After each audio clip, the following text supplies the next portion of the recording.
26টি অবৈধ অস্ত্র ও 100 রাউন্ড গোলাবারুদ এবং আগস্ট হতে এ পর্যন্ত সর্বমোট 9,692টি অবৈধ অস্ত্র ও 2,86,854 রাউন্ড গোলাবারুদ উদ্ধার করেছে। এছাড়াও বিভিন্ন ধরনের অপরাধের সাথে সম্পৃক্ত 562 জনকে এবং এ পর্যন্ত সর্বমোট 15,646 জনকে সেনাবাহিনী গ্রেপ্তার করেছে, যাদের মধ্যে কিশোর গ্যাং, তালিকাভুক্ত অপরাধী, ডাকাত সহ অন্যান্য অপরাধী উল্লেখযোগ্য। সেনাবাহিনী গত 21শে জুন খুলনা জেলার তালিকাভুক্ত সন্ত্রাসী বুলবুলকে তার 4 জন সহযোগী সহ গ্রেপ্তার করে।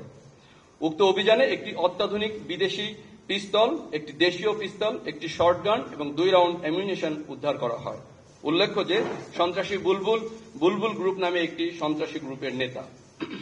গত 22শে জুন উত্তরায় নিজ বাসভবনে সাবেক প্রধান নির্বাচন কমিশনার জনাব এ.কে.এম. নুরুল হুদা মব ভায়োলেন্সের শিকার হন।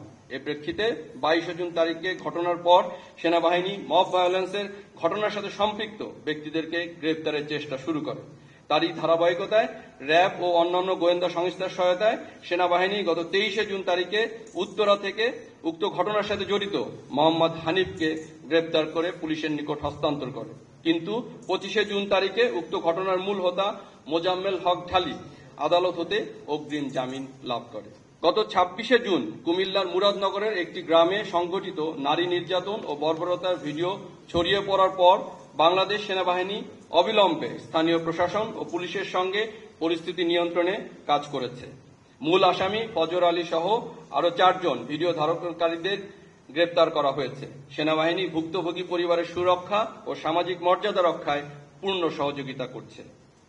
জুলাই অভ্যুত্থানে আহতদের সুচিকিৎসা প্রদানে সেনাবাহিনী অদ্যাবধি 4,790 জনকে দেশের বিভিন্ন সিএমএইচে চিকিৎসার ব্যবস্থা করেছে, যার মধ্যে এখনো 22 জন ঢাকা সিএমএইচে চিকিৎসাধীন রয়েছে। বাংলাদেশ সেনাবাহিনীর সদস্যগণ গত 27শে জুন তারিখে ঢাকা ও দেশের বিভিন্ন অঞ্চলে রথযাত্রা উৎসবে নিরাপত্তার দায়িত্ব পালন করেছে। সেনাবাহিনী দেশের সাম্প্রদায়িক সম্প্রীতি বজায় রাখা সহ বিদেশি কূটনৈতিক ব্যক্তি ও দূতাবাসগুলোর সামগ্রিক নিরাপত্তা নিশ্চিতের কাজে নিয়োজিত রয়েছে। গত 2 সপ্তাহে পার্বত্য চট্টগ্রামে সেনাবাহিনী কর্তৃক অভিযান পরিচালনা করে 13টি আগ্নেয়াস্ত্র উদ্ধার করে, 23 জন সন্ত্রাসীকে গ্রেপ্তার করে এবং একটি ইউপিডিএফ এর ক্যাম্প ধ্বংস করে। এ সকল অভিযানের অংশ হিসেবে রাঙ্গামাটিতে বিশেষ অভিযান পরিচালনাকালে 1 জন সেনা সদস্য গুলিবিদ্ধ হয়।